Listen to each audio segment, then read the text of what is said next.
యెమెన్లో మరణశిక్ష ఎదుర్కొంటున్న కేరళ నర్సు నిమిషా ప్రియ కేసులో సస్పెన్స్ ఇంకా కంటిన్యూ అవుతూనే ఉంది.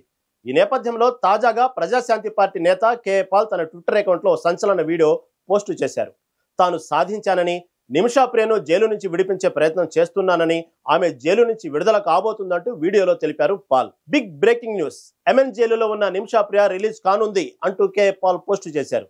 ఇది ఆ దేవుని ఆశీర్వాదం వల్ల సాధ్యమైందని, 10 రోజులుగా రాత్రింబవళ్లు శ్రమించిన యెమెన్ నాయకులకు భారత అధికారులు అద్భుతమైన సహకారం అందించినందుకు ధన్యవాదాలు తెలిపారు. నిమిషా ప్రియను సురక్షితంగా ఇండియాకు తరలించే లాజిస్టిక్ ఏర్పాటు కూడా సిద్ధంగా ఉన్నట్లు చెప్పారు. అయితే నిమిషా ప్రియ రిలీజ్ పై ఇప్పటి వరకు యెమెన్ నుంచి అధికారికంగా ఎలాంటి ప్రకటన రాలేదు. కేంద్రం కూడా ఆమె విడుదల కోసం తీవ్రంగా ప్రయత్నిస్తోంది. ఆమెకు న్యాయం జరగాలని దేశం మొత్తం కోరుతోంది. చాలా సంతోషంగా ఉన్నాను. ఇప్పుడు ఇస్తాంబుల్ టర్కీలో చూడండి, బర్డ్స్ కూడా హ్యాపీగా ఉన్నాయి. ఎంత హ్యాపీగా ఉన్నాయి. ఎందుకు అంటే ఒక మంచి జరిగింది. నేను వచ్చి వారం రోజులు అయింది. అందరితో చర్చలు జరిపాము. అటువైపు గవర్నమెంట్ తో మీరు అంబాసిడర్ నాతో కూర్చొని మాట్లాడడం కూడా మీరు చూశారు. ముఖ్యంగా Houthi chief, Houthi president, Houthi leaders, ఆ ఫ్యామిలీ నిమిషా ఎవరినైతే మహదీని చంపేసింది అనాలి బై యాక్సిడెంట్, ఆ తర్వాత మాట్లాడు, ఆ ఫ్యామిలీ కూడా చివరిగా ఒప్పుకున్నారు. మీ అందరూ ప్రార్థనల వల్ల అతి త్వరలో నిమిషా ప్రియ ఇంటికి రావాలని, అందుకే అన్ని పనులు మానుకొని ఇక్కడే ఉన్నాను. మీరు చాలా మంది కామెంట్స్ పెట్టారు. మోదీ గారు ట్వీట్ చేసినా చీకపోయినా, జయశంకర్ సపోర్ట్ చేసినా చేయకపోయినా మేము ఉన్నాం సార్, మీతో మేము ఉన్నాం. నిమిషా ప్రియాని మీరు రిలీజ్ చేసిన దాకా రావద్దు అన్నారు. అదే 7 రోజులైంది వచ్చి. God is great. Share this video with everybody. Thank you very much. వినండి, గొప్ప మిరకల్స్ దేవుడు చేశారు. You want to thank God.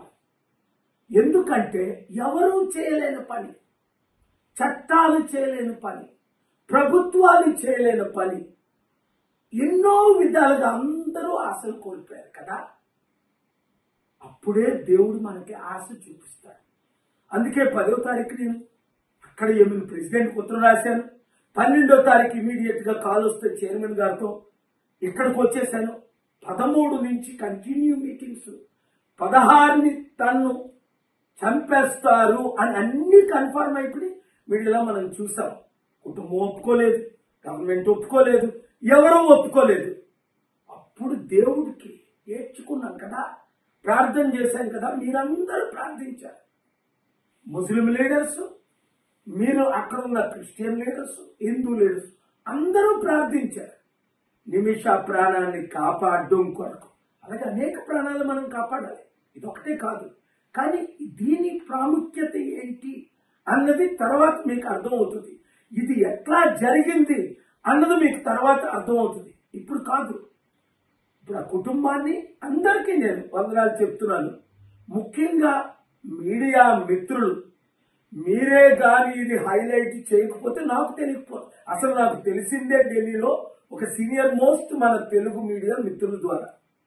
వారు చెప్పిన తర్వాత అయ్యో ఇంత అన్యాయమా, ఇన్ని సంవత్సరాల తన జైల్లో ఉంది, ఎవరు ఏమీ చేయలేకపోయారా, కోర్టులు ఏమి చేయలేకపోయాయా, అయితే దేవుడా నువ్వు చేయగలవు కదా, నాకు ఎంత మంచి సంబంధాలు మీరు ఇచ్చారని.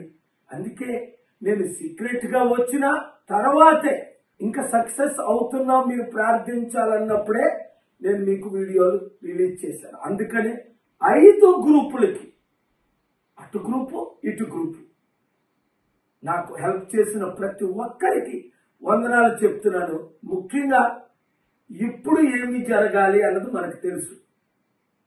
ప్రధానమంత్రి గారు వారి ద్వారా, గవర్నమెంట్ ఎంబసీ ద్వారా మీకు ఇక్కడైనా అంబాసిడర్ హెల్ప్ చేస్తారు. లేదా యెమెన్లో ఎంబసీలు లేవు గనుక ఒమాన్లో ఉంది, సౌదీలో ఉంది, ఇరాన్లో ఉంది. ఒకవేళ మోదీ గారు గారు మీరు కూడా రండి అంటే ఇంగ్లీష్లో చెప్తారు, if the honourable prime minister wants some logistics from my side to safely take Nimisha Priya from Sana prison to Oman or Jeddah, Riyadh or Egypt or Iran or Even better, Istanbul. We can make those arrangements in conjunction with the government of India. I want to thank all who helped.